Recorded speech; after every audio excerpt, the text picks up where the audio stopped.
right, y'all, we're back. Hamid Yaz, another episode of The Heat Tank. And today, I had to come fully dressed for this episode. I got dressed? Yeah, fully, not half. What happens the other days, bro? What's going on? You're going to love Rick, by the way. I brought my OG shirt. And the reason is because we have not just an Austin OG, not just a Texas OG, but national and took it worldwide, believe it or not, DJ Rapid Rick here on the Heat Tank. And the reason we brought Rapid Rick on is obviously to continue the diversity, but Rick has been an influential figure in the Texas music sound and the movement and the reach of something regional that went worldwide. So it is a super duper honor and privilege to have DJ Rapid Rick here on the Heat Tank. Rick, introduce yourself. Thank you, man. I think you just did, dude. No, but I was on here. I think you were a big fan of my mixtapes that I did in the early 2000s. Yes, of course. Who wasn't from Texas? A lot of people liked that my mixtapes had people like Slim Thug, Paul Walker Millionaire, Bun B, and a bunch of people who I guess nationally didn't have a name until that big old Still Tippin' Texas movie early came 2000s, probably, right? Yeah. And so that's, I guess that's where a lot of people know me from. I'm also a really cool local DJ, been DJing pretty much every bar on 6th Street. Yeah. Since like 1999. Damn. So yeah, definitely when you say OG, I definitely got the years to add to that reputation. Yes, you didn't pick or start with what it called the Serato last week. No, or that Serato's iPhone. actually been around for a while. No, I know that, but you were not a Serato DJ like you've actually. No, I had records. Real records. Record crates back in the day, and so you're like, oh my god, that's mad old. But that's how long we've been doing it. I've been doing it, and luckily the city of Austin has always opened its arms to my talent, and it's been really good. Yes. Now let me ask you, because there's so much that I want to deep dive into. But of course, the people that say, who is Rapid Rick? Because now I have such a diverse crowd of listeners. Okay. Yes. You used to have a rap crowd. That's how I know. Urban, I'm street, baby. I know Hamid. He was from the rap game. Yeah, a street savvy urban entertainment guy. There you go. That's a great way of marketing yourself into something different than what I said. Or organic transition is what someone, I had someone from a radio show last week on here, and they said the transition has just been so organic. Yeah. But now I want to ask you first, because I honestly don't even know this. How exactly did you get into DJing, first of all? And was it high school? Was it college? What exactly was the time frame, and how did you get into it? Middle school, high school area, so like 14, 15, maybe even 13. I was from a small town, not from Austin, from Del Rio, Texas. Del Rio? Yeah, right on the border. And the only music you heard on the radio, I don't even think they had pop music by the time I was in high school. They only had Spanish and country. So that's all we really had to turn on the radio waves, right? And and a lot of young people who are listening, like, oh, who cares about the radio? It's like radio was everything back then, because there was no internet, there was no streaming, there was no Spotify, anything like that. No MySpace, none of that. Yeah. So the radio was big, and so when all you heard was Spanish and country, you're like, all right, what I got to do? Got to be different. Luckily, several friends of mine, their parents owned, or their families owned a bunch of bars across the border, and it's been in their family since Prohibition, a lot of them. And one of my friends, they let me DJ there with them. They're the only DJs I knew. And this was there's a small middle town, school, high school, or like 8th grade going into 9th grade. There was like my town was like 30,000 people, 40,000 people. So it was not that big at all. And so finding a DJ, there's probably like 4 or 5 DJs probably total in the whole town that weren't doing it like quinceañera style. But we're trying to scratch and trying to figure that out, just like curious. We've seen movies like Juice or other movies that have the DJ thing in it, and we thought that was real cool. So, and this is early 90s, you said? Or this is like 95, 96. Oh, so they were breaking. Breaking was kind of coming back. Breaking, yeah. It was like that second come around when people were wearing Adidas and stuff again. Yeah. My cousin, who lived across the street from me in Del Rio, Eddie, he had a set of decks, turntables back in the day. When I was getting older in high school, I remember like 10th, 11th grade, me trying to jump on him, and he was just real... Hey, don't break a needle, kid. Kind of. This is expensive. This is expensive. Don't mess with it. Damn. But, you know, I think I saved up a summer and like some guy was selling a pair and I think I had like a Somehow. truck amp or something and he wanted a subwoofer and like $60 and don't worry, bro, I got you next week. I finessed my way into 2 turntables and a mixer. And that was cool because I just like did that at home all the time. We just mixing records. And what I mixed, dance music and rap music. Stuff that wasn't on the radio, obviously, right?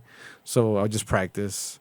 So and back then was a dance, the radio hits were more like dance. I remember the early 90s dance. Yeah, dance like record, there was remember? like some dance records. And then we're really into Chicago house, which is really hard. Like 4 on the floor, like boom, boom, boom, boom, like really hard. Yeah, yeah. And then we're into like, you know, just rap stuff that was on MTV, right? Your Outkast, your Tupac, everything like that. We're into all that. What about, let me ask you this. What about the whole Screw movement? When did you start getting introduced to it? Man, the first time I heard a Screw song was a friend from Houston who brought us a SPM CD. Really? So South Park Mexican, I think one of the last songs on, right? On one of the South Park Mexican albums was just like Screwed. It said Screwed and we're like, is this broken? Like, right? Yeah. You always, the first time you listen to Screw, like, this is, is the how tape old were deck you- messed up? Or like, dude, How old what were you more or happened? less, Like, you though? know, How old were you more or less now by this point? Because he came out 10th grade, 11th grade. 98-ish, 97. 97, I remember. 98, yeah. Okay.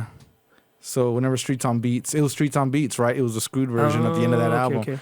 And then I was like, what? And then my friend of mine was like, yeah, DJ Screw, I got a whole bunch of stuff on him. And he turned me on to that. But really, it took someone who lived in Houston to come to our town and be like, check this stuff out. Yeah. Which is the same as how hip hop travels, right? Someone from New York or someone from a big city comes in and be like, oh, check this out, they're breaking, or this is graffiti, or this is rap, or this is beat making, or anything, or this is DJing. It all comes from somewhere else. And especially in the non-internet days. Yeah, absolutely. I mean, back then it was literally like your homie rolls up like, it's hey, word of dog, mouth. It's culture being spread one person to another, like here, like kind of like person to person. It wasn't, before the advent of the internet. Yeah, now you can kind of do that with FaceTime and other ways and chat rooms and really get into conversations and deep into that stuff. But this is obviously pre-internet, late 90s, or I mean mid to late 90s. And, you know, that's how I heard about the Screw music. When I came down to Austin, you know, you're trying to get... What year is this, by the way? 99. So, like, you're trying to get DJ gigs, and there was no bars playing hip-hop at all. I see. And a lot of people don't know that. Like, they were not, like, just strict against it. And really? I think... And this is 6th Street you're talking, right? 6th Street. I was a freshman at UT, and I think I saved up to print up some mixtapes and actual cassettes too. Yeah. Because I remember I was just trying to like, all right, gotta get some out, and I didn't have enough to get the CDs at the time. And so pressed up some mixtapes, went to the square, not the square, I'm sorry. Went to right there, the like, you know, UT, right by where all the by the fountain, I think it is, right? Yeah, like just the drag type of area. In between the drag and the tower, there's a little area where all the student groups and fraternities meet. Yeah, I was handing mixtapes out, and someone from fraternities like, "Hey, we got a party Saturday. We don't have a DJ. Would you like to DJ?" And I was like, "Yeah." So hold on, were you Rapid Rick at this point? I think maybe DJ Rick. Okay. Still, or like, you know, I was still trying to figure out myself too. Yes. Like not sure. You're young. What, you're young. Yeah. I was like 18. Yeah. I think we went, had all the sound, had the music picked out, went to the place. The place was, what is it, Sol y la Luna right now? Or that sounds real familiar. The restaurant yeah. On 6th and Red River. It was supposed to be at that place. I forgot the name of the club. There was Yo-Yo's. Remember Yo-Yo's back in the day over there? Was that there at that corner? It was on the corner. That club has been so many clubs. I met Chameleon at that club later on. It was called the Cheetah Lounge or something. Yeah, because we're gonna get into how all of that happened. But go ahead. But anyway, yeah. Texas OG in the house right here. But anyway, at that place, it was supposed to be a party. They canceled it, or they said, no, we don't want. Yeah, for whatever something reason. like, we are not going to have a party with all y'all in here. And this frat had like 1,000 or 2,000 people coming, dude. It was an Asian frat. They were not playing around. Oh, damn. So they had a bunch of folks coming through, and they're like, and then next to it is, guess what club? Spiro's, right? Yeah, I remember, yeah. And so the guy went over there and finessed his way. It's like, yo, I got all these people coming. We need a club, because in about 30 minutes, these people gonna go somewhere, dude. Like, what's up? And then the manager at the time was named Kevin, this tall dude with long hair. He was like, yep. They worked it let's out have over it there. there. They worked it out. But after I did that, killed that party, that manager Kevin was like, yo, what are you doing on Saturdays? What are you doing on Fridays? You know what I'm saying? So just like from already kind of doing that mixtape and getting noticed by that frat, getting noticed by that manager, playing at that club, probably getting noticed, that just kind of like spun into, oh my gosh, who's this kid? There's this guy, he plays hip hop at this one club that plays hip hop because no one else does. Yeah. And yeah, I think I was playing upstairs. Okay. You guys ever went to Spiro's in the early 2000s? I was the guy playing hip hop upstairs. Oh, they had an upstairs? They had an upstairs, and that was the only part you can hear it. I don't think you went till it was like a massive 3-building club. I remember. Yeah. So before that, it was just dance music downstairs, brought to you by DJ Atlas, and then upstairs I was there, and it was just like people would line up to get in that place, man. It was like the hottest spot in the city back then. Okay, so let me ask you this. Yeah. So this is 2001, 2002, 2003-ish maybe? 2000, 2001. Okay, so around that time, who that you remember were the poppin' DJs in Austin? That I don't want to say your competition. The but ultimate who was OG. like The ultimate OG DJ male of Austin. Okay. When it comes to all DJs. Okay. So definitely him. And on the dance music scene was the owner of Alien Records, DJ Herb. I remember that. And Okay. he had a whole arsenal of people who followed him or asked him for advice, who were awesome and really big people. Yeah. Was he a white guy or no? Yeah, he's a white guy. I remember him. Yeah, I do remember him. And just a lot of, and I remember the Austin DJ community was a lot bigger, obviously, from where I'm from, just from the size. But people were cool. Like because where I was from, Del Rio, the next big city was San Antonio, and then you try to San Antonio's dudes DJ, hey, where can I don't know. Like people try to act like they didn't want to give you advice because you thought they'd be hurting on their brand. This was actually some people still talk like, handle business this way, but I was just always like, whatever, like I bring something, you bring something, no one can really copy you. Yeah. But it was just how I would get information. Like, hey man, where can I buy needles? Where can I buy records? What's the best stop that I can get my turntables fixed? Like normal DJ questions before the internet, you would just ask people. They didn't want to give you the info. You to outshine them. In Austin, it was totally open, man. I mean, I think I went to Mars Music. There wasn't even a Guitar Center back then. There was a Mars Music right there at the Hancock Center. Yeah. Well, that's a spot where you'd buy some DJ gear. So I'd go in there. One of the guys working there was a DJ, and he was like, yeah, man, check out this record store. Check out Turntable Records on the south side off Mary Street. Kind of just linked me up into like every place I needed to go to as a DJ. And Turntables was Synths or no? Turntables was Thomas. He's Thomas. an older guy. Yeah. He was in there. He owned that record store at Turntable. Okay. And Abe the Assassin, that's his uncle and family that owns that whole block. So yeah, that was I remember them being all awesome. I'm still friends. I remember Abe worked. He wasn't even a DJ. He just worked at that record store at his uncle's record shop. And then, damn.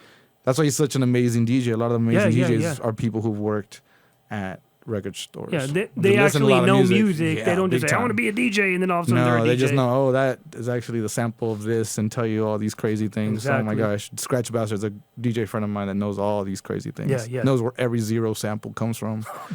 Or UGK. Yeah, so anyway. So this is early 2000s now. Yeah, getting into Austin. People in Austin are very friendly. Kind of hooked me up on the whole DJ game. Played Spiro's for a long time. Then, all clubs kind of live and die and go through their things. Yeah, of course. You know what I'm saying? I think Welcome to Austin. Spiro's got to the point where it had multiple buildings on 6th and 7th Street, and it combined to, it was huge. Okay. And I think was playing at other places. I was interning to try to get on the radio. I was trying to do KAZI. I was Boy Locals, interned for a semester while I was finishing up my degree at UT. So you have your degree now? Yeah. Shout out to Rick for actually being educated. Shout out to Robert Rick. In 4 years, too. I wasn't hanging around. I was trying to get in, Yeah. Have a degree. But Babu, by the way, Babu is college educated as well, right? Yeah, of course. Yeah, very true, yeah. I think I met him while I was at college. He was working actually at the Back Pocket, the hip-hop store right by UT. Right on the drag. Yeah. And he was working there, and I was selling mixtapes there. So, that's dope. So that's how you. So I went in there. He's like, "What's up? You got this mixtape?" He's like, "Yeah, what's up? You rap?" Because I'm trying to find rappers to rap on my mixtapes. He's like, "Yeah." So he'd probably be one of the first ones. Wow, I People didn't like know that. Cool Whip or I was just trying to connect with the community and be like, hey, I'm trying to start this rap thing, and like I got mixtapes, but I want to record people, or I want to like possibly get involved in the rap or hip hop community. So I try to like plug into everyone. Yeah, yeah. And that was just kind of, now looking back, it's kind of like it was a good intention, good idea, right? But man, it was just kind of stressful. Just kind of like dealing with a bunch of people's like rap egos is something that I'm like, wow, it was. I'm glad I did it, right? Yeah. But I think it's definitely like, now looking back, like, okay, wow, that's what I was doing. It's well, you built relationships. Building relationships, yeah. You built relationships with people that, of course, we'll get into how it all transpired. But like Cool Whip, for example, he literally sends me DMs every day. Like we go back and forth. I've known him since I was in 5th grade, believe it or not. I've known him forever. Y'all were in the same grade and stuff? No, he was older. He was older than me, but we went to one of the same schools together. What school is that? It was a private school. Believe it. Check this out. It was a private school in South Austin. Does it have a name? Christ. Well, it's not what we call it, CCS. Christ Community Christian School. Okay. And this was in I want to say late 80s, 89. That's awesome. Yeah. So Shout out to Cool Whip. Yes. Shout out to Cool Whip, the Kingpin. Yeah. But yeah, he's a great cat, good friend of mine. We talk literally like every day. But of course, in that era, the early 2000s, he was one of the very few from Austin that got national attention. Yes. And was doing national things. Yeah, there was not the, Austin, like, rap scene is obviously still growing. There's a lot of cool new talent out right now. But yeah, in its heyday, and back in the day, there was, Cool Whip was one of the very few doing it. With Black and Brown Entertainment, I think he got on. Yeah. Gold Toes. Yeah, Gold Toes. And then now he's in Houston. That's crazy. I see Gold Toes all the time. Yeah, from the Bay to Houston, I believe. Yeah. So it's just cool seeing, like, that door opening to me was awesome, because Cool Whip allowed me to go to, like, the first time I probably ever went to Houston. Really? And I do those trips, like, 3-4 times a month. Like, I go to Houston every weekend. But, like, I never would have even thought about it if it wasn't for Cool Whip, Damn, that's or just cool. knowing, there's like, huge clubs out there, and people like rocking shows and DJs, and like, and at it was that a time, different type of music too. It was like, at that time, Dope House, SPM was at its height, So if you were like a Latino and you like rap music, it was like a big time. It's kind of like, reminds you of like Daddy Yankee in the like mid 2000s when reggaeton blew up. That's kind of what it felt like when. And SPM, Carlos had just got locked up a few years prior. Well, no, I think he hadn't yet. I think this was. No, he got locked up in 01, I think. I think this was like 2000 when then. Oh, okay, yeah. So he didn't get because he went in at 01. When I was like introduced to Cool Whip, then later on all that kind of went to still stop after that arrest, but it was, I never would have known about that world if it wasn't really for like Cool Whip and people like JP, who would take me into the studio, and they record all Cool Whip stuff, and he had stuff with Frankie J, and like get to know 2D Cube because he had a relationship with all them prior to that. Yeah. 2D used to, if I'm not mistaken, 2D used to be a Latin hip hop singer. Yeah, that's the thing, and that's how they knew him, because he used to sing Latin hip hop, Cali or which is like freestyle music, which is kind of like it's kind of like sounds like Planet Rock with love songs on top of it. That's kind of the best way. R&B with like Planet Rock. No, you know what's funny is because I used to listen to Latin hip hop all the time. I mean, if someone puts on Latin hip hop now, I'm like, yo, let's start popping. Let's do something. But to me, Latin hip hop has always been a teenage love letter to music. Yeah, kinda. It's like a Hispanic. Why cholo. did you do me wrong? Come back. Why do you treat me badly? that type of stuff. Okay, so now it's love ballads, right? Love ballads. We'll call it love ballads. So how did you get connected with the Houston artist? Because that's the whole other thing we're going to get into. Yeah, I think just from like that, not being scared to go to Houston, and then I got into a record pool, which was controlled by DJ GT, who's still on the radio, 97.9 The Box. Okay. But he had a record pool. Is he the one that looks like, real quick, I'm sorry. Is he the one that looks like, what's the boxer's name? The one that Floyd had issues with. Broner. That's not him. Adrian Broner? I'm gonna just stay on the safe side and says he looks like DJ GT. Okay, I'm sorry. But Because somebody went up to him. We were at a sneaker summit in Houston a couple miles. I was with Cool Whip, and somebody went up to him and they said, "Oh, we got AB," and I was like, "AB," and then someone said Adrian Bronner, but then it was a guy from the radio. So maybe it was I don't know. Maybe it was a different guy. Damn, maybe he just got buffed up. I don't know. But anyway, it's been a minute since I've seen him. But yeah, he had a record pool back in the early 2000s called the Key Players. Okay. And back in the day, you didn't have Spotify playlists or a bunch of the online freedom of getting music. It was still through records or CDs through record pools like this who had a relationship with record labels, right? Okay. So like Interscope, Universal, Elektra, Sony, all these people would send their music to these record pools, unless you were like already a big DJ on the radio, or if you're a Kid Capri and already had a name and we're playing at these big spots, then the record labels just send you the records already as promotion. Because if you DJ plays the record gets hot. So if I wanted all the hottest new music, I'd have to drive to Houston, and go to GT, and they had like, I think it was close to, somewhere off Richmond Road, somewhere on the southwest side, and get these records, and I'd have it, and I would do mixtapes with them. You know what I'm saying? I would DJ, get instrumentals, and put like people like Babu or Charlie Boy or other people on them. And later on, I just kind of stuck to Southern music, right? Just doing like Dallas, Houston, Big Tuck, and that type of sound. Yeah, just because it was like, it sounded like it was getting more popular regionally. Like before, when you were here, people only like Nelly or whatever's like nationally hit. But until like DJ Screw and all that stuff, and like Fat Pat with Tops Drop and Lil Kiki Southside, there's a bunch of like those late 90s songs where people are really happy about all this Texas stuff. Want to Be a Baller, right? Like all those times.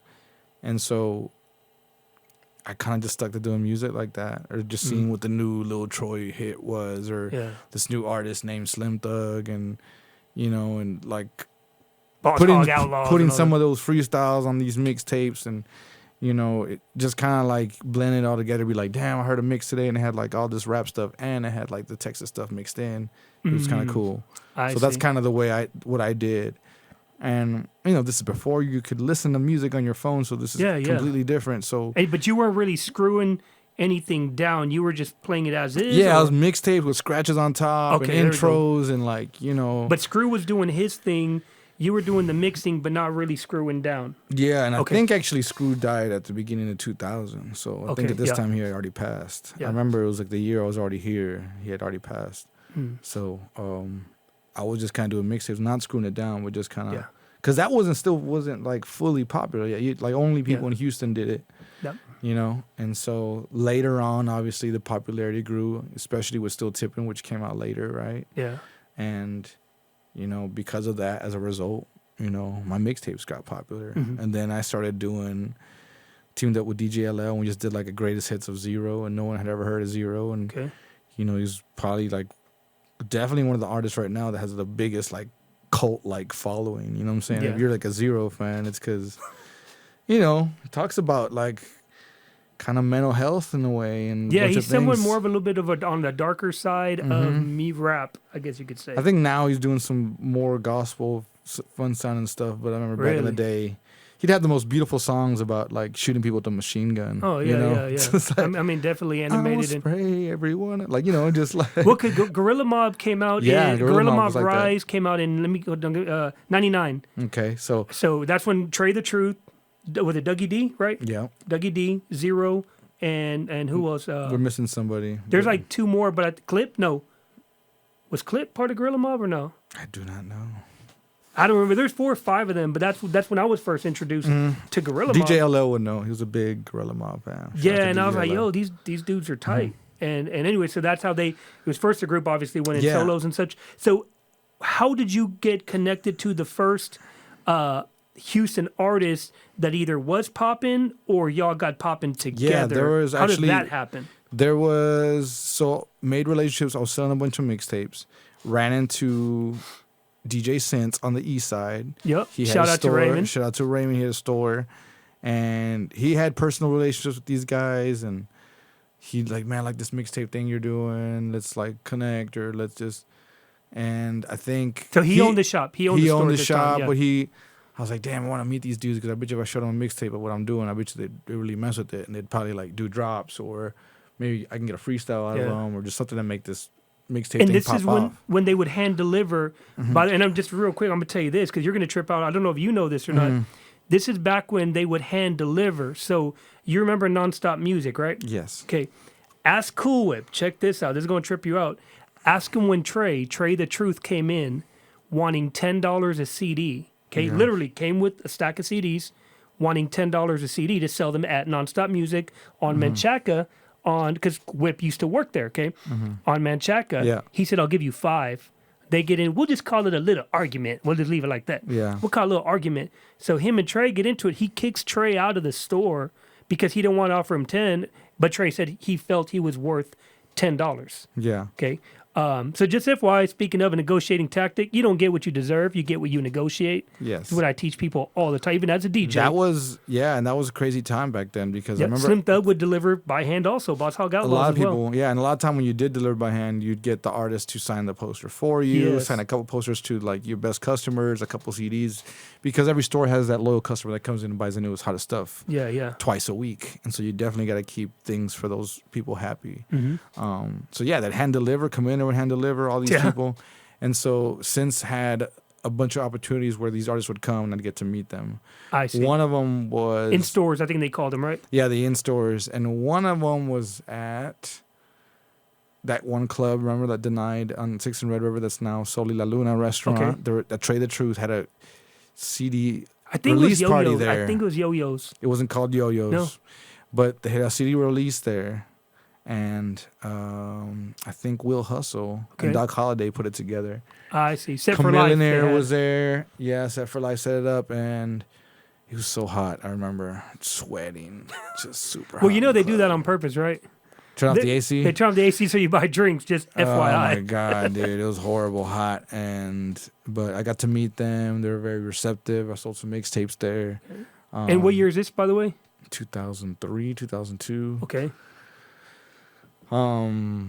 Then just started doing more mixtapes, and then Carlos from Top Dollar had this really cool T-shirt that had What It Do on it, looked like the Mountain Dew logo. I was like, that's dope, dude. Could I incorporate that in my new mixtape series? And he's like, yeah, absolutely. I go, you sell.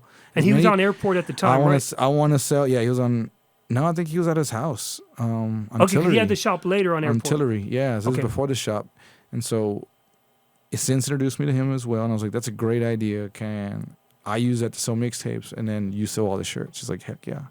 And so that was very lucrative because the first one we had Chameleonaire host. And that was right before he had a really big deal. So he already had a following of several 100,000 people. You want to talk about marketing, branding, and strategy, you guys need to follow Chameleonaire on Instagram. Yeah. Especially what he's doing nowadays, the guru too. god of everything digital. Yes. That before there was social media, this guy created one on the internet. And now he's got convos right now? Yeah, he has combos right now, but Plenty he's of other also things. a huge private investor of Lyft and a bunch of other internet companies. He's about to be a billionaire. Yeah. But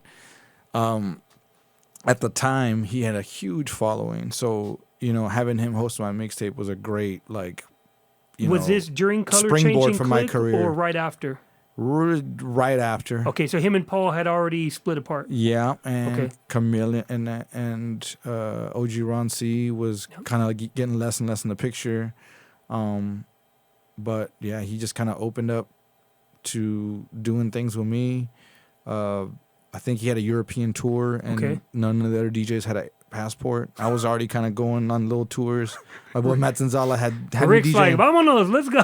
I think Matt Zanzala had me DJing for Devin the Dude at some European tour because Matt has really good connections with all those people. Yeah.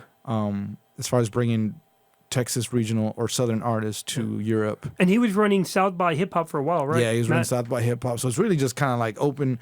From one relationships lead to another. You can act like you're a busy person, and then you'll stay busy. Yeah, very true. And then so, I think he needed a DJ to go on tour. He's like, "You got a passport?" I go, "Yeah, man, I'm in Amsterdam right now. What's up?" He's like, "I got to do a Canadian tour and this." He's like, I'm like, "Cool, let's do it." This is Chameleonaire. Chameleonaire, call me. Need So a he DJ. So Chameleonaire was your first big artist. Tourist, tour, first time I ever got a tour DJ for an I artist. see. Okay, was Chameleonaire. Yeah. Okay, and cool. this is me at like 22 years old and like number one hit on the radio on Was it Right? No. Riding. Yeah, that's right, Riding, yeah. Or Riding Dirty, I'm sorry, Riding Dirty. Like at the time broke every single streaming remember record, that. phone, I think phone, what was it? Ringtones? Was yeah, I remember. Was the way that you can first like kind of get music on your phone is like if someone called you, that song would come on. Damn, I remember those days. So yeah, he was definitely made a lot of money on that because he branded himself as a record label. Yes. And he did a partnership with the record label, so all of those revenues kind of went to him. Yeah. So he did it in a very smart way. Okay, so now let me ask you, because this is something that a lot of people, because obviously I was in the street for a while, a lot of people were confused on, but you said a key name, because I know Carlos, okay? So here's my question.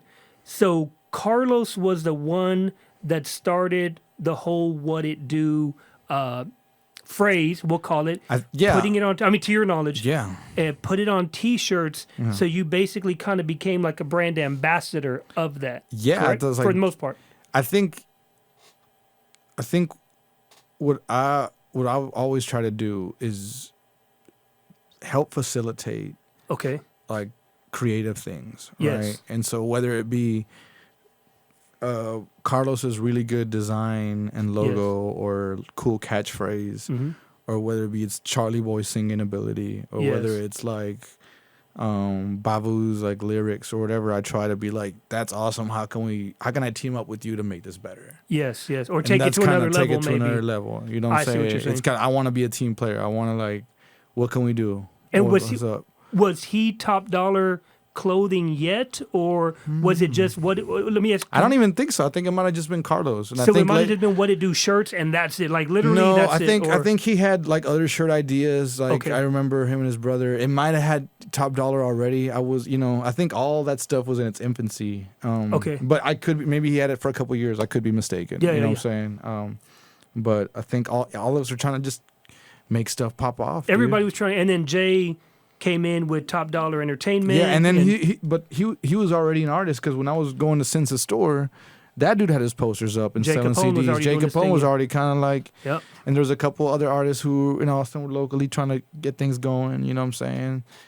So it was an interesting time. And of course. It was cool seeing. So now we're talking mid 2000s now, right into the mid 2000s. Yes. Okay, so you're on tour with Chameleonaire. Yeah, and that was like the best DJ client ever. I think it was like 10 years, like, we'd still do shows on the reg. Yeah. And it went from like 4 shows a week to a couple years later just on the weekends, and then later on, the hits die down, right? And so you're not going as much.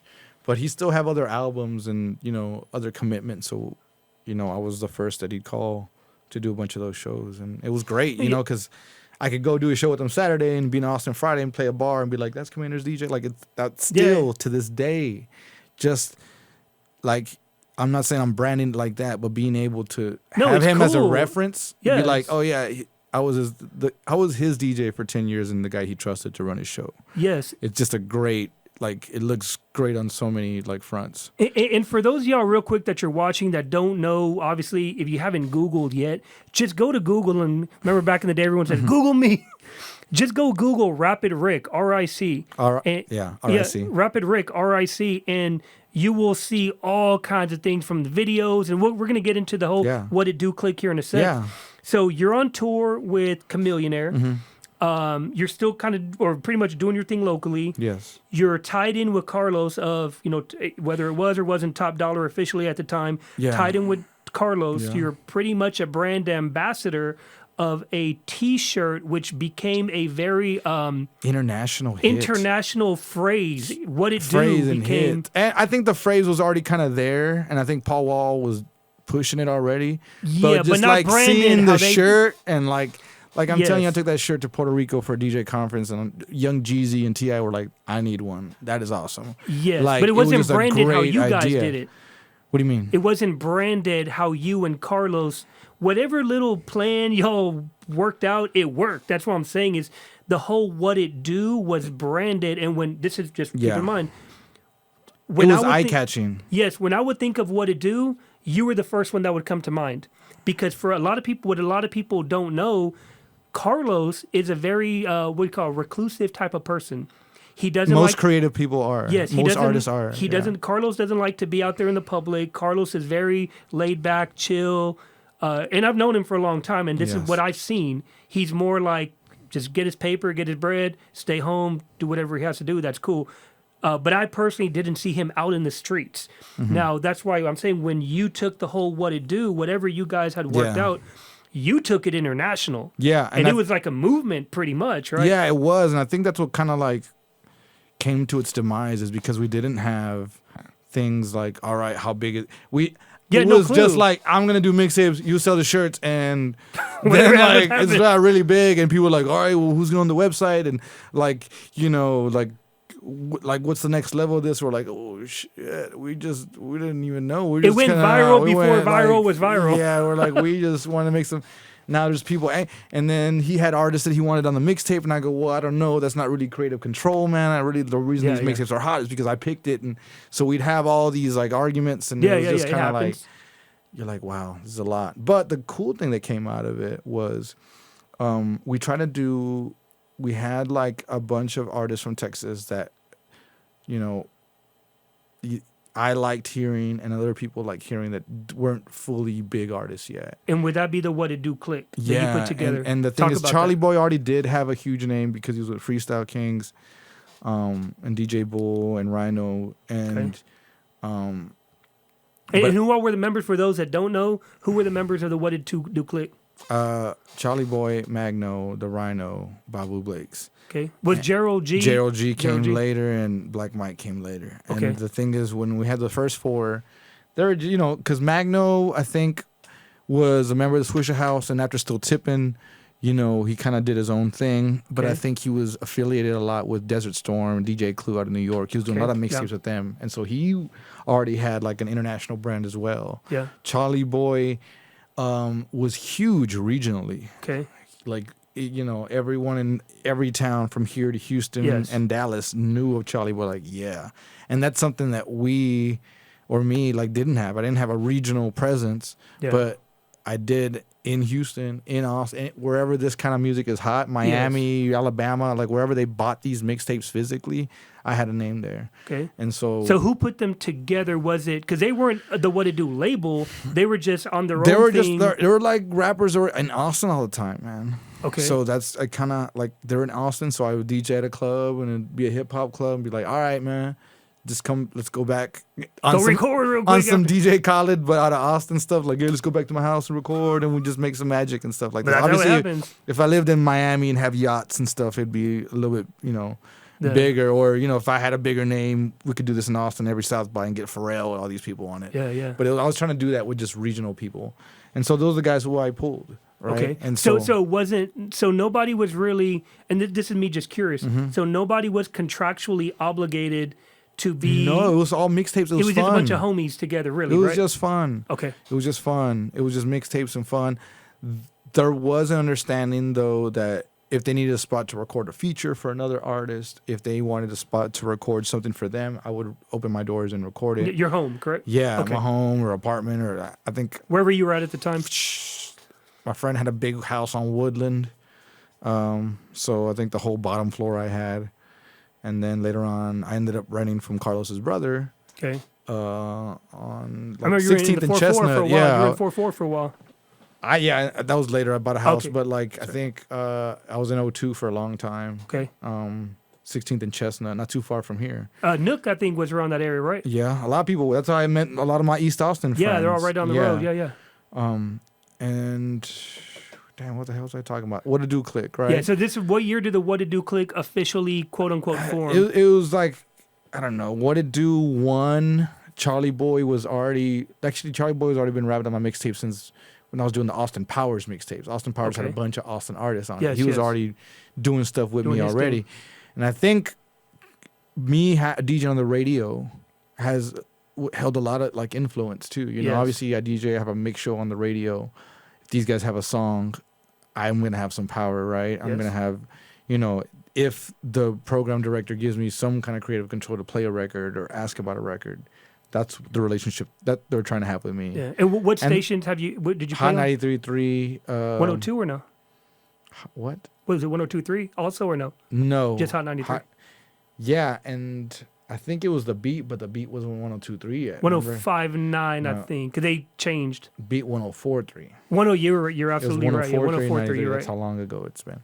Okay. But 2DQ was like the main mixer at that spot. And D-Train was in here not too long ago, just FYI. Oh, okay. Yeah, cool. D-Train was in that same exact seat that you were at. Shout out to D-Train and his D-Train was here acting too. career. You know what I'm saying? A lot of that came from that station too. Yeah. So it was a really cool station. It had a lot of good energy. And it opened up more relationships for my mixtapes, right? Yes, and yes. the What I Do Click and all these cool things, they help perpetuate a lot of that. We were trying to drop an album. I ended up calling the album What It Do, but I thought making an album was easier than it actually was. I see. It was like, I was like, oh yeah, let's do this. And, you know, I just kept second guessing myself. This is just like... I don't know. It was just something that I wasn't good at. I should just stuck to the mixtapes. But was it because of the cost? Because you guys put out some high dollar videos, I think, right? It might have been because of the cost. I make emotional decisions, especially in my 20s, and so I really wish there was we would have had someone in the music business. Man, there's music and there's business, right? Yes. I think we did pretty good making music or attempting to. I think the business side of it we were missing. I think we were missing. Yeah. The Russell Simmons. We were missing that awesome, Pat the manager or someone that comes in and just handles, just knows how to you guys were stuff. the technicians. You were the DJ or the rapper or the producer, but you weren't the entrepreneur that could really grow the brand. And so actually the entrepreneur is most of the time more important than the actual music. So it's kind of like how the vehicle would forget all that stuff out there. Yeah. But it was really fun. So who paid for the videos? Because I did. It was like the videos that cost 20, 30 grand. It was my tour money. So I'd save up all year from, and instead of buy a property or something like I should have done, I was like, let's make a rap video, Screw it, 20,000, 30,000. Yeah, exactly. Right. And then that probably wasn't the best financial decision, but at the time you felt it was. There wasn't really a blueprint, or I guess there was a blueprint, but I don't think anyone was really sharing their notes at the time. Exactly. Or maybe I wasn't asking the right questions to the right people. Okay. But it was kind of, everyone's out for their own, trying to figure this thing out. And if I don't regret it. It was just a lot of fun. Learning experiences also. Oh yeah, absolutely. And I'm very blessed that I'm still DJing today. Oh yeah. Because of all that. In 2019, man, I'm still DJing at clubs. I was able to open up for Drake last summer, at a bunch of these things, just because of my relationships that I built for decades from touring and going to Houston and doing things like that. It's still there, and so it's great. I'm really happy. So let me ask you, how many? Because I remember someone was telling me, they said, "Man, keep in mind this is 10 years ago or whatever. Man, Rick dropped 30, 40,000. There was a video. I don't know if it was Parking Lot Pimpin'. It was one where you jump in a convertible or you got a mechanic suit on or... Yeah, there's a couple of videos you did. What were the most expensive music videos? It was that first one with the mechanic one. It was a pulling up video. And we dropped all that video with all the money, but we didn't have an album ready. We didn't have distribution. We should have had our full product done and then had the video and pushed it, but we didn't. I did it backwards. So we just kind of So we wanted to be all promotion without a product. But we thought I thought at the time that was the right move, and it wasn't. I wish. And how much did it cost you? If you don't mind me asking, it was I think it was $30 grand, and I think damn. Dirty Third Records, Charlie Boy's label, kind of helped us out a little bit with that because we're pushing their artist. And Bull was DJing with them. Bull. Yeah, that's right. So it was. I mean, whatever. It's a business investment. You learn from it. Yeah, and learned so much from that. Learned a lot about film. Learned a lot about. The music industry and the how process things of taping and even recording just recording itself, making music itself. Learned a lot about that and mastering and the best places to go, and so it's all worth the knowledge. For sure. It's priceless knowledge that you don't really learn in a book, realistically, or a class, or in a class. Yeah, and what's funny is you were mentioning at your house. I remember this was back in the day. We were taping for a video.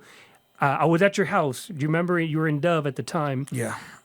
I think I might even still have the footage of you just scratching or something like that. What's funny, I don't think you know this. right when me and my boy pulled out of your house, we went up the street, and I was like, "What's going on over there?" I looked to my left, and there's a guy trying to smash the windows of the Stop and Go at the time it was, okay, right there on the corner. And I was like, The gas station? Yeah, the gas station. I think it was called Stop and Go at the time. Yeah. And I was like, what's this guy doing? He's banging, mother effer, blah, blah, blah, whatever. But the employees had locked the door. Keep in mind, this is the middle of the day. And It's Up Springs in the 2000s. I told my boy Carlos, I'm like, hey, dog, hit record. He goes, what? I said, hit record. So he hit record, okay? We pull up to the gas station. The whole neighborhood came out because they're trying to see what's going on. Yeah. And I'm like, yo, this dude's going to get locked up. So we're literally the same tape that I got you doing your video draw or your clip on. We're now recording this dude trying to beat the glass off the store. Well, the cops show up. They start tasing the guy. Nothing happens to the guy. He's still like nothing. They grab the guy. It's funny. They grab the guy, throw him in the cop car, and I'm recording it. And then they arrest me for recording them doing their job. But yeah. What was your charge for that? Well, they let me go because then everybody said, hey, because at the time I was doing my TV thing, and they're like, he's on TV. He's gonna this. He's gonna that. So when the cops realized I was a quote unquote public figure or whatever, they said, okay, man, hey, you gotta, you can't be recording. But obviously I could. It doesn't matter. So the cop told you that you were not allowed your First Amendment right. Yes, to he freedom of the detained press. me. He detained me because I was recording him doing their job from like 20 or 30 feet away. Now the old RIC is coming out. I'm just like, but the funny thing is this, though. The camera was recording the whole time because when they tackled me, they took my camera. The camera was still recording the whole ordeal. But anyways, it is what it is. But yeah, that just happened to be after the last time, or the only time I think I was at your house and we recorded that little clip. So it's been a while. Yeah, it's been a while. So the What It Do click, quote unquote, fizzled or ended. Yeah, in I think year? everyone just kind of. I think it was. I think everyone just started kind of like doing more their own thing. Yes, and I think there's probably some balls I dropped when I think there's probably like one or two What It Do shows and people weren't happy with the pay, but like whatever it was, whatever it was. Well, I was in my 20s, man. We're just whatever trying to figure this stuff out. And you still look young, by the way. And thank you. And I Very think Magno was starting his Greens Point thing. He wanted to be kind of a CEO and have his own artists like Lil Mario and stuff. Yep. And I think Charlie Boy was just we'd always come around. He always come around and do mixtapes still. So we never really like kind of lost touch. He still reached out even when I later on moved and got a studio in Houston, but it kind of fizzled out then. I think right around 2008, my little girl was born, and I decided, I was like, all right, let me make one more big move. And so I moved to Houston and tried to do a studio out there. And like instead of, because I tried it in Austin, tried in South Austin, I was like, let me try a bigger city. Recording studio? My gosh, or recording studio. And so kind of made like an art fun, like it was in a warehouse spot in East Houston, East downtown, like 2 blocks from Minute Maid Park. And I think Bun B found out I had a spot down there, and we would record there. And every feature he would come and bless his recording, and he was just kind of doing it there. That's cool. And that opened the doors. Like I think I had Mac Miller go in there. Oh damn. Scoremore, Sasha and them. Sasha and them had a regional ticket seller that was kind of based out of there during the day. I see. And he brought in, like the Mac Millers and other people that. And I think Bun brought in Mac Miller, but like Kendrick needed a spot, Big Sean needed a spot. And this is early days too. Yeah, so they would come in, and it was great having that relationship. Yeah, especially now that they have done things. Yeah. And then we ended up losing that spot because it was technically like half residential. So when we were really loud in the studio or. Complaints. I'm not even going to go to the details of the complaints, but yeah, whenever that started happening, it was just best to move on. Let it go. I see. So we tried at other spots. We had a spot next to GT Garza. Shout out to GT. Shout out to GT. And then shout out to my boy Track Sounds, who I kind of like passed the torch on to because he kind of came in as a young 20-year-old. Who was trying to learn some recording. He was already pretty good at production, which is something I wasn't good at, like making my own beats. So he showed me a lot of stuff. I showed him a lot of stuff about recording vocals because I already had been doing it for a while. Yeah. we bought some equipment together. A lot of that equipment he still has at his studio, which is with Bruce Bang. Okay. And so he's still recording a lot of like his biggest artist that he records is Maxo Cream. Oh, damn. Which is probably one of the biggest guys out of Texas now. Like with Megan Thee Stallion and Tiso Corian. But she's like, out of Houston, I believe, right? Yeah. And she's super popping now, yeah. Yeah, and then Maxo is from Houston too, but he's on the new the Dreamville, like J. Cole's new I see. The new album that just came out. And so Travis Scott, I think it's from Houston too, right? Yeah, Travis Scott. So I remember Track Sounds doing a lot of things for Kurt Bangs and a bunch of the artists back then. He was really young. So I never met Track Sounds. Oh, he's awesome. Yeah, I've never met him personally, but GT. I've known GT back when he was hanging out with Rob G. Where Rob G and I remember him and Sci-Fi. I think you know Sci. Yeah, Sci. Yeah. Yeah. So I've known Sci for well over a decade, and I remember we're cruising downtown trying to find a parking spot for during South by, and I think. I can't remember who was driving, but they're like, no, it's this parking garage. No, it's this parking garage. No, I'm like, dude, like, y'all need to find the freaking where we're going to go to. That's funny. But anyway, it's pretty wild, though. But yeah, so Track Sounds, like, I kind of passed the torch on to him and kind of, like, stepped a little bit away from having a studio publicly. I see. I still record a lot in my home. I do a lot of production at home. Yes. We do podcasts too. We have this podcast called Hip Hop Grew Up. Me and Babu Blakes actually from What It Do Click. Shout out to Babu. We talk about education and hip hop and how our generation can kind of help out the millennials and the new generation with all the stuff that we did, like pre-internet. And so it's good to do that once a week. I still work in education in East Austin.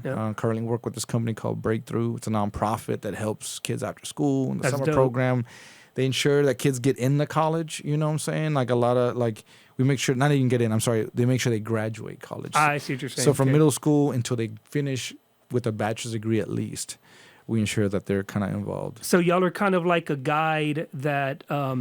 I don't want to say you're the solution to do all the work for them. No. But you're there as a guide to help them with the whole journey of completing college with obviously nowadays so many freaking distractions.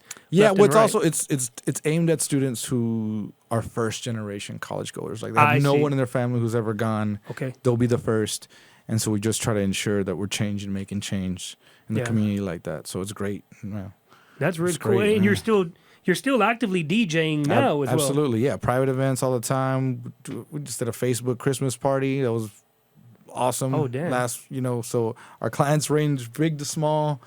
I'm in the clubs or bars or I'm very popular when Astros start winning. I get booked out there a lot, so we go out there. So we're now 25 years later. Yeah. Yeah.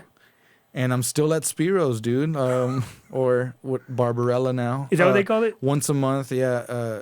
Kid Slice and I do, we call it straight hood shit, and we just play all this dirty South rap. I had one First Friday of the month. First Friday of the month, yeah. Huh. I had one of the owners of Scratch House. Oh, yeah? In here. I think they're right around the corner from you, right? Yeah, he was sitting in that chair, like literally not too long ago. Yeah. That's pretty dope. But we got about 5 minutes left, 6 minutes left. Yep. Let me ask you, you've obviously seen so many different patterns in music, so many situations, so many this, so many that. But I want to ask you one question before the closing words of not just encouragement, but of inspiration. Because a lot of the people watching this are the up-and-comings that look at you as like literally the super-duper OG of Texas sound, really. You're in that handful of the few that obviously cultivated the Texas sound or took it to a whole nother level. Yeah, I think I'm just a DJ, man. So if the Texas sound was big, I was going to play it. But you helped take it to other levels. Yeah, and I think there's a lot of other DJs that, like Mr. Rogers, there's like there's a bunch of, Screw, of course, Michael Watts, they've all kind of taken it and blown it up big. But I guess what was your question? Well, so my question is this, okay? Get ready, and I want you full honesty. What is the worst thing that has happened to you in your DJ career where you either thought it was completely over, you're losing it all, you're getting locked up, no one's going to know you anymore, whatever it is? What was the worst thing that has ever happened to you that you just literally emotionally hit the pit? Man, I think most of that had nothing to do with music, man. I think that's probably the reason why in the music I wasn't as successful. It's like some people I see.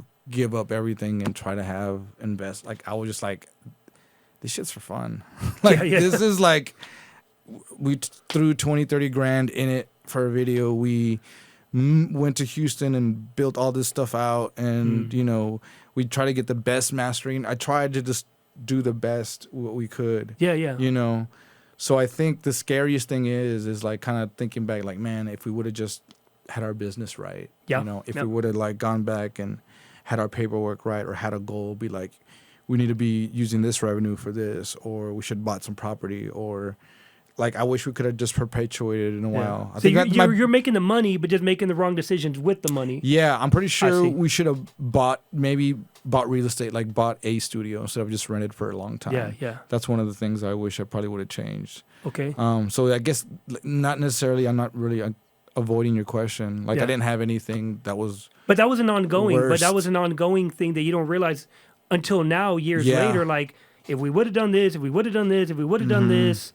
For longevity of the brand itself. I mean, you have your personal brand, which is obviously still going. Yes. But I'm saying the movement, like the What It Do movement. The What It Do movement, to me, I think needed a savvy entrepreneur, a savvy manager, a savvy lawyer type, someone who knew the legality, something like that.